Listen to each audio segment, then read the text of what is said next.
Okay, I'm not mad, I'm furious. That's actually what we make fun of my sister for saying all the time. It's really funny to me. But I'm not mad, I'm furious. Let's talk about the myth that is clean beauty. Did I say myth? Yes, I did. It is a myth, and I'm going to tell you all the reasons why. So first off, I want to start with some of my credentials. I am a cosmetologist. I have been for about 10 years. I've been teaching cosmetology for about 8, I believe. And I just love really all things beauty and skincare and all of that. If you can't tell, I have a few books that kind of detail out this stuff, and these are things that I actually refer to all the time. I also, okay, I don't want to lie to you, so I won't, but I started to take a chemistry class not that long ago, and I ended up getting really, really busy with my life. So instead, I decided that I would use YouTube University as well as a Udemy course that I plan on working through. So just so you know kind of where my interest lies and where some of this is coming from, at least from my perspective. First and foremost, I want to talk about one of the most problematic parts about this chemical-free or clean beauty movement that is really, really vital and really, really important. I have about, let me think about this, 10, 5, 4, 3, 2, 1. I think I have about 5 reasons why clean beauty is a scam. There's a lot of people that have talked about this as well. I am not the only one. One of them is Jen Love. One of them is Kiki Chanel. Michelle, or Lab Muffin Beauty Science. I love her. She is a chemist and she talks about a lot of this stuff as well. So these are great resources. If you don't believe me, you can check out their stuff as well. I highly, highly recommend Lab Muffin Beauty Science. She is the one that wrote this book, and she breaks down some of the chemistry in such a way that even I can understand. So really, really interesting stuff. But the first reason why this idea of clean beauty or non-toxic beauty or chemical-free beauty is really, really problematic is, first of all, because this idea that chemicals is bad is horrible. It's a horrible villainization of chemicals in the first place. I just want to preface this, and I know you've probably heard this, or maybe if you're on the same side of the internet that I am, you've heard this, or maybe not. But regardless, whether or not you've heard it, I'm going to say it. Natural beauty is not necessarily better. And when we talk about, okay, let's take water, for instance. Water is essential to life. You have to drink water. It's really, really important. I'm a huge fan of drinking Diet Coke. I'm a huge fan of drinking flavored water, but in its essence, those things are mainly water, which is why the first ingredient, I mean, I'm drinking a Red Bull right now. Let's see. The first ingredient, carbonated water, right? So when we're talking about water, fun fact, water is a chemical. I know, really, really shocking. I know you're super, super surprised. If you've ever heard H2O, you know that that is the chemical makeup of water. So that is 1 hydrogen, 2 oxygen. Or sorry, I'm so sorry, I said that opposite. 2 hydrogen, 1 oxygen. And that's the molecules that are binding together. That's what makes up a chemical. When we're talking about the definition of chemicals, I just want to get out of this mindset of chemical, or I don't know why I put that in quotes. I've been like doing a lot of quotes. There was a time in my life, this is not that long ago, that I would put quotes around things that didn't need quotes, and it made it sound really like weird because you would watch me say, I like that. And you're like, what do you mean? Do you like it? Anyways, side tangent. But let's really quickly run through the definition of chemical because I think that's important to this conversation. So I have my iPad here. I've just pulled up a definition. We're going to use the AI definition and then we'll move on to a few other because I know people trust those just a little bit more. So chemical, this is the AI definition. A chemical is any substance with a defined atomic or molecular composition. So 2 hydrogen, 1 oxygen, molecular composition.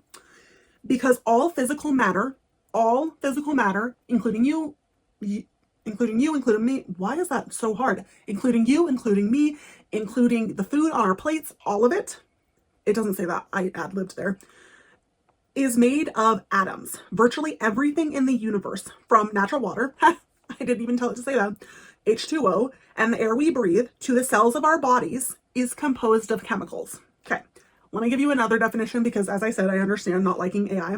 So we're going to go to the Merriam-Webster definition of the word chemical here. So, chemical, of relating to, used in, or produced by chemistry. That's a horrible definition. Let's see if I can find a better one. I'm going to find a better one. It's using the word to describe the word, and I hate it when people do that. All right, let's take a look at this one. This one seems to actually have a definition that doesn't use the word chemical in the definition, so it's a little bit easier to follow. So this one is from the Nuclear Regulatory Commission Science 101, and it's literally an article called What's a Chemical? So I'm not going to read all of it, but I will read the first couple of sentences because I feel like it gives a good preface here. So a chemical is any substance that has a defined composition. In other words, a chemical is always made up of the same stuff. Some chemicals occur in nature, such as water. Again, I didn't say it to say that. Other chemicals are manufactured, such as chlorine, used for bleaching fabrics or swimming pools. Chemicals are all around you. The food you eat, the clothes you wear. You, in fact, are made up of a wide variety of chemicals. I feel like I need like a mic drop, but the only thing I have is like those little tiny baby mics. That makes it kind of tricky to do a mic drop because it's just not the same. It's not satisfying. So again, this demonization of chemicals, or saying that something is really chemically or isn't naturally derived, is crazy, because you and I are made up of chemicals. Food is made up of chemicals. This is made up of chemicals. It has nothing to do with what it's made out of, and everything to do with a fixed amount of something that makes up something else is a chemical, period. So even if it's without preservatives, even if it's more natural, plants are also chemicals. So I just want to get that out of the way. This demonization is a way to market to people, which is a little bit scary how many people have kind of fallen into that trap. It's a trap. Yeah. The number two reason that I think that clean beauty truly is a scam is this idea of clean beauty. If you've ever watched, again, Lab Muffin Beauty, I am obsessed with her. The way that I binged like all of her videos is probably not healthy, but she is, again, I don't get a commission from saying this. I know it probably seems like it, but she is, again, the person that wrote The Science of Beauty, Debunk the Myths and Discovers What Goes into Your Beauty Routine. She does actually talk about preservatives in this, not a ton, but a little bit. So I want to kind of read a little bit of what she wrote when it comes to preservatives.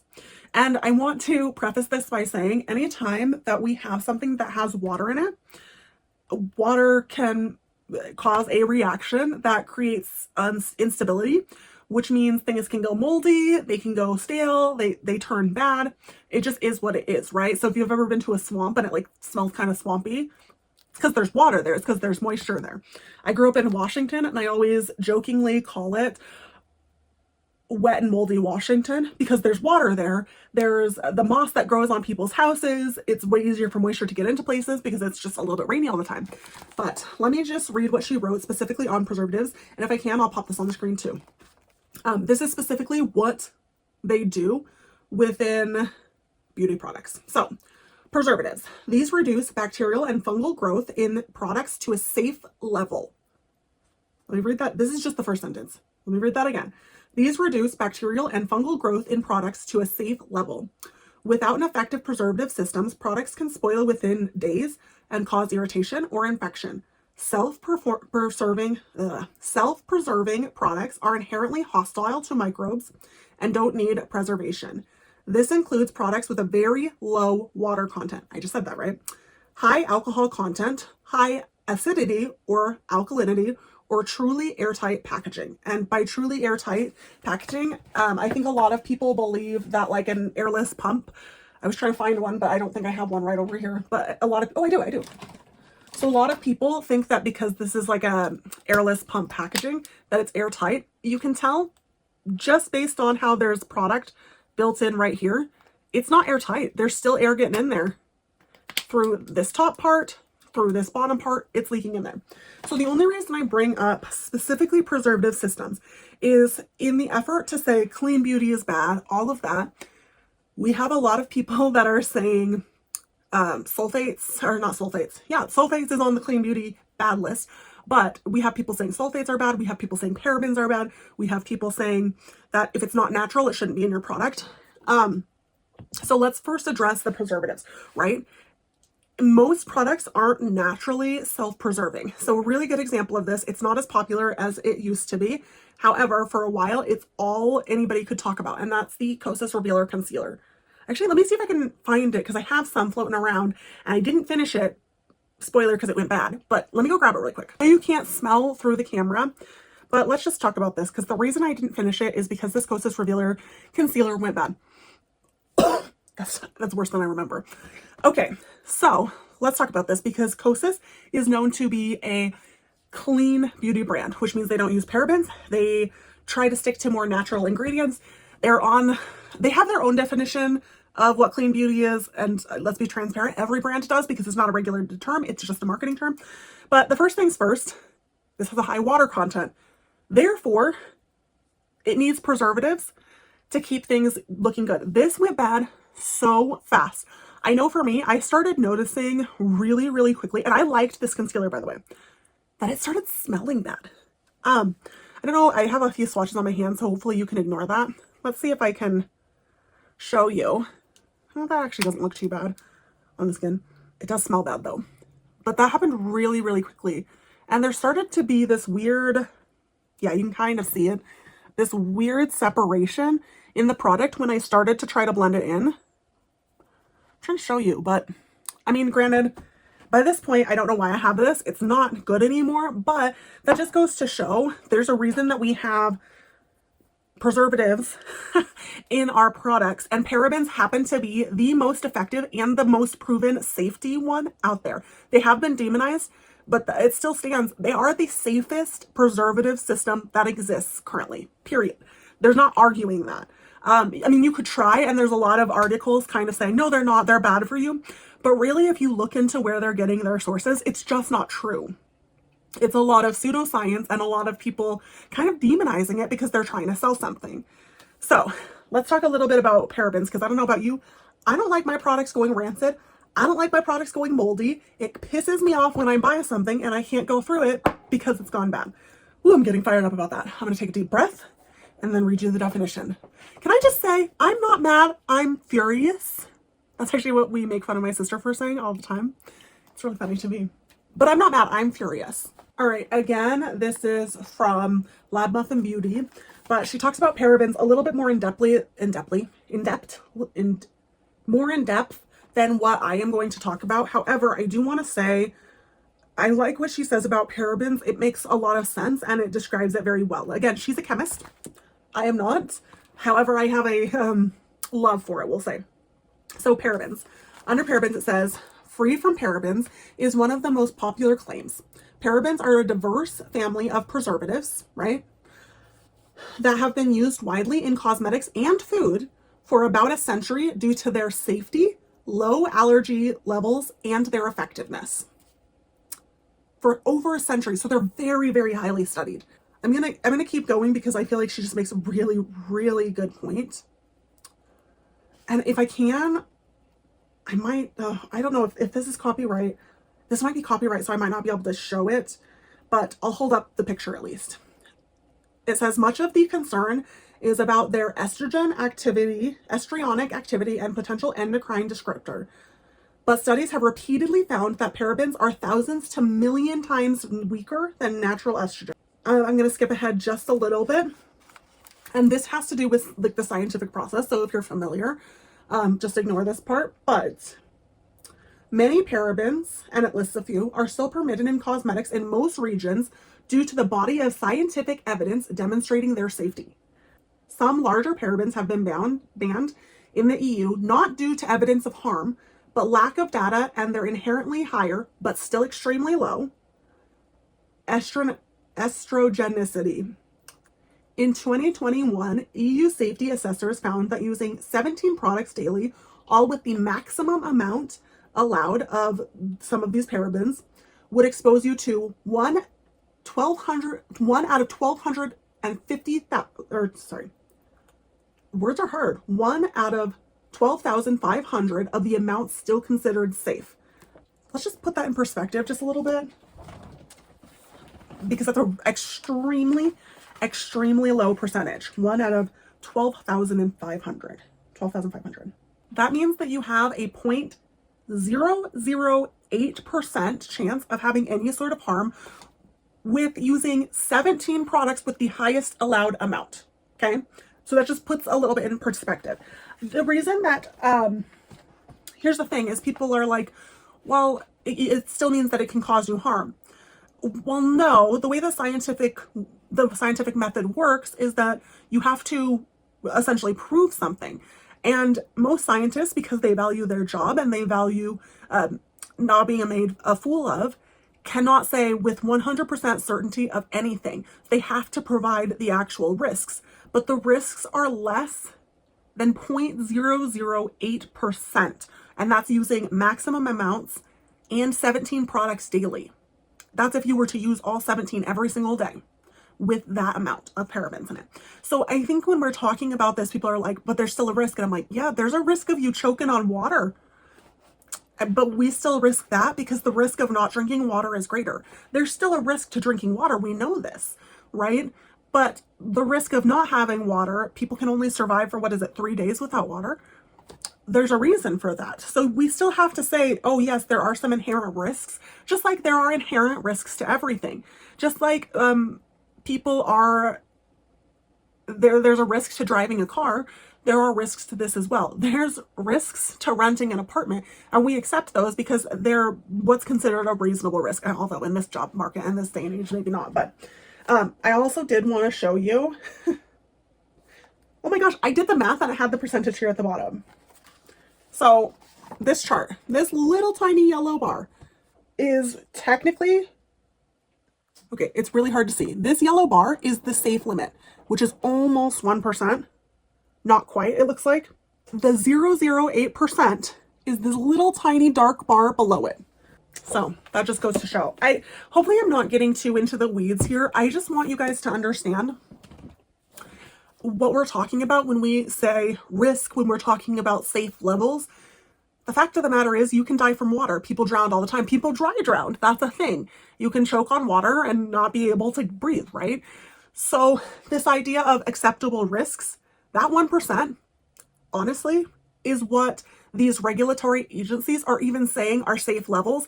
And even the highest amount, you're not even hitting what's considered safe levels. You're way, way below that. Right? So I just think it's really, really important that when we're talking about this, we're not using fear-mongering tactics to say anything, really. I mean, if someone's trying to say, don't use this because it's bad for you, I'm not saying don't listen to them, but I am saying take a minute and think it through. Does this make logical sense? What are they referencing? Is there things backing this up, or are they just saying something? What are they trying to sell you? I mean, not everybody is out for money, but there's enough people that it's good to know. Now I'm just playing with the Kosas. I keep smelling it. I don't know why I keep doing that. Oh my gosh, I'm a fool. Another reason that Clean Beauty is a scam is the fact that, honestly, there's been very, very little testing on preservatives that aren't parabens, right? Parabens have been used for over a century. They're very, very well tested, and the outcomes on them are very, very well known. And I'm not saying that just because you know something doesn't mean that you should not use something else. But I am saying that the demonization of this doesn't really make sense because, let's be real, this concealer still has some sort of preservative system in it. It just hasn't stood this test of time. If you've heard the phrase cult favorites, when it talks about movies, when it talks about makeup, when it talks about music, there's a reason it's called that. It's because it's withstood the test of time. Clean Beauty preservatives cannot be cult favorites. They haven't been around long enough. And I think that's very, very important. Another reason that Clean Beauty or natural beauty is a scam, and this is one that I feel like doesn't get talked about or paid enough attention to, and that is the idea of natural ingredients are better versus synthetically derived ingredients are worse from you. Now, the basis of this, I feel like, is flawed, and this is one of the reasons I feel like it doesn't get talked about enough. But the basis of this is saying that nature-made things are better than human-made things. Now, I'm not saying I 100% disagree with that. There are a lot of things that nature definitely does better. I just think of American chocolate and like a real dark chocolate bar. I love that. I want that. I don't want the waxy American chocolate, period. Maybe I'm getting hungry. Oh, I have a Snickers bar. No, not right now. Not right now, child. Oh my gosh, why am I all over the place? Regardless, I think about, okay, good example of this, right? Everybody always uses the example of poison ivy or cyanide or things like that are all nature made. You want to know what's man-made? Antibiotics. You want to know what else is man-made? Not living in tree houses or caves. Personally, I love having a roof over my head. Personally, I'm okay with not living in a cave or a tree. That said, I do want to get into a little bit more of the nitty-gritty of this. I have to laugh because I reread these marketing buzzword meanings because I was looking for something else, and it says chemical free. This is a meaningless term. Everything is made of chemicals. I mean, that's exactly what I said earlier, but I just thought it was funny that I found it now. Okay. This isn't necessarily to do with like natural ingredients, but one of the buzzwords that are often thrown around is organic, especially when it comes to marketing products, things like that. This book, I'm quoting it, it says, this refers to ingredients formed with natural ingredients or natural methods, such as using only natural pesticides. However, organic ingredients haven't been shown to be safer or more sustainable, and there is no consistent definition. All right, editing Chell here. I just realized that I completely skipped over the sustainability part of the equation here. Don't mind me. I am editing in my bed with my little T-Rex nightshirt, which I love. But I want to talk really quickly about the sustainability of it all, because a lot of the times we fall under the camp of less packaging, less waste, less all of this is better for the environment, better, more sustainable. If it grows in nature, we don't have to produce it and things like that. And I didn't actually mention this when I was talking about it yesterday, the day before, whatever, it doesn't matter. But I think that it is important to note that the more sustainability of it all has not actually been proven. Michelle uses an example, Michelle Wong from Lab Buff and Beauty, it gives an example that I really, really love. She talks about the shampoo bars that everybody was obsessed with a couple of years ago because they use less plastic. And one of the things that she says is, yes, technically they use more plastic. However, the amount of water that you use to get that shampoo bar to be able to lather and actually work well is very highly increased. And so it doesn't necessarily mean it's more sustainable. It's just more like sustainable at a specific place. And I think that people don't always think about that when they're saying more natural ingredients is better for the environment. That's not necessarily the case, and it's never been proven that that's the case. So I just wanted to come in here and say that really quick, and then we'll go back. So not only have they not actually been like proven to be better, there isn't actually a true definition that's used across the board. So I just want to like point out that when we're talking about these organic ingredients or these natural ingredients, there is so much in the world that is man-made that honestly has nothing to do with skincare, hair care, beauty in general, that, let's be real, we all prefer. I know for a fact that not everybody wants to hop on a horse to go to work every day. Cars are man-made. Same thing with antibiotics. Antibiotics save so many lives every year. They are man-made. Cyanide is not man-made. Cyanide is made from beans. Poison ivy just grows right out of the ground. So this idea of natural being safer is truly just a fallacy. When we talk about fallacy, it's essentially something that sounds like it could be correct. It sounds logical, but there's a flaw in it. It doesn't actually pass the sniff test, if you know what I mean. I mean, sometimes that has to do with faulty logic. Sometimes that has to do with a misconception. Sometimes that has to do with deception or lies. The reality is, I think that clean beauty is really all three. It hits the fallacy right on the head every time. All right, the very last reason that I think clean beauty truly is a waste of time, a waste of money, a waste of resources is the fact that I think that clean beauty is really a gimmick to get us to buy more. Now, allegedly, according to me, I have no proof of this. However, in looking at some of the marketing and looking at some of this other stuff, it's very, very fear mongering. It's very much like, you don't want your children to die, right? And this idea that we're going to kill children that we don't have, or I don't have children. If you have children, I'm sorry. Or this idea that we're harming ourselves or the people around us. This is just, it is fear mongering. It's honestly a gross tactic. I truly believe that. You can't convince me otherwise. However, I think that it really does get us to buy more products for a few different reasons. One, you have stuff like this. It goes bad so fast, and then you have to buy another one. The other part about this that gets us to spend money is this idea that because the other products are so bad for us, we need to throw all of that away and buy these other products that are good for us. And like good for us, I think is a relative term because truly there's no proof that one product is better for the other. I would argue that putting something that I know it has gone bad on my face is arguably a lot worse. However, I think regardless, it encourages us to not use what we have and instead buy into this consumer mindset. And that's a whole other topic, so I'm not going to get into it further. But hopefully you enjoyed my little ranty video. For some reason, I feel like you guys enjoy when I rant just a little bit.